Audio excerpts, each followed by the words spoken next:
Tanya, lots of exciting things happening this year. First of all, a new start-finish venue. Yes. After 8 years at Waterfall, Waterfall has now become a fully, functioning mini city. And so Century Properties have made Riversands available to us. And it's not Riversands as you know it. It has been completely bisected by a new dual carriageway that stretches from the Menandi Road to Erling Road, which is actually a distance of 3 kilometers. And the surrounding land around there is available to us for parking and all of our festivities. And what does that mean in terms of access, getting in the morning particularly? Well, because we're not using the N14, traffic from the west and the north will be able to come in off the Diepsloot exit and access the Riversands parking.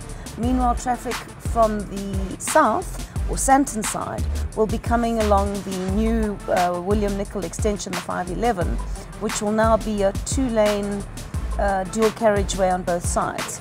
And also there are a number of smaller side roads which can be used for overflow traffic, either access or egress, and certainly emergency vehicles. And so all the things that we have to take into account when we look at a new venue. I haven't seen a venue that ticks all those boxes like this in years. You just mentioned passing no N14, and I should imagine everybody should be smiling because it was uninteresting. It always seemed to have a headwind. What does that mean? With Riversands, Steyn City, which is a brand new development which hasn't even been launched yet, showed us what they've got in there. And they've got another 2-lane dual carriageway called Steyn City Boulevard. And that is at the end of the King of the Mountains, at the top of Cedar Road. You're going to go into Steyn City, which is the most phenomenal property. Now, I was lucky enough to ride it, and I can really tell you're not a cyclist because it's quite a climb.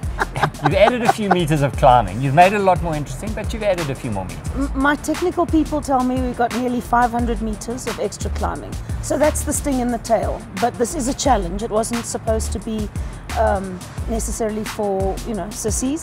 But I think the beauty of that piece of land will far outweigh any negativity, and certainly, from an N14 perspective, I hope that we're going to find a lot of people saying, gee, I said I'd never ride it again because of the N14. Oh wait, maybe I will go back. It's certainly a lot more interesting. It's certainly a little bit more hilly.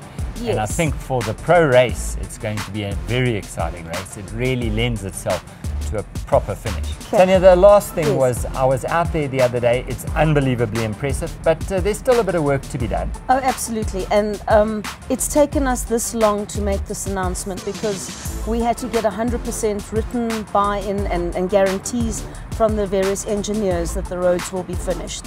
And they have given that to us. Yeah, don't go out there now because you will not understand what the vision that we have and that all of us have. And that's our job, to see a blank canvas and see what we can do with it.